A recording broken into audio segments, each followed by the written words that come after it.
For what seems like a very long time, climate activists have been pushing the negative effects of unsustainable practices on the oceans, the dangers to ocean life, the threats of sea levels rising. Thus, for the United Nations 14th Sustainable Development Goal, the focus is put on conservation and sustainable use of the oceans, seas, and marine resources for sustainable development. The oceans and marine life are complicated and require much attention, and so the aims of SDG 14 are multiple. Currently, many human actions contribute to the pollution of the Earth's waters, causing eutrophication, which is when water contains too many nutrients and leads to overgrowth and makes it hard for aquatic animals to survive. Plastic debris and ocean acidification from pollution also pose serious problems. Increasing the proportion of national exclusive economic zones managed with an ecosystem approach would be a step in the right direction to minimizing these types of pollution, as will increasing the proportion of coastal areas that are classified as conservation sites, and we are aiming for 10% of all coastal and marine areas to be classified as such by 2030.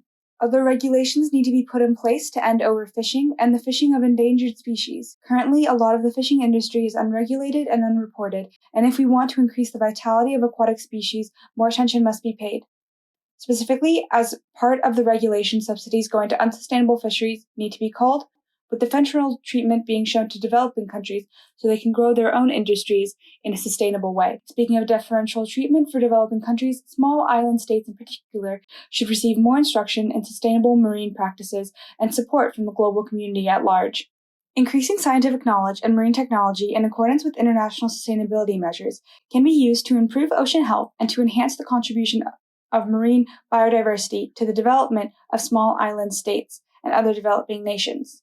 Also, providing more resources to artisanal fishers and local markets will go a long way towards encouraging sustainable practices.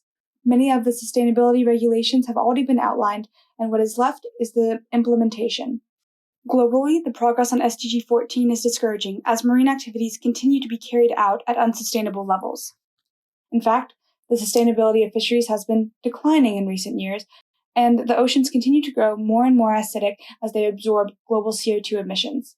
The time for talking and planning is over, and immediate action regarding SDG 14 is necessary if we want later generations to also enjoy the benefits that oceans and marine life offer us today.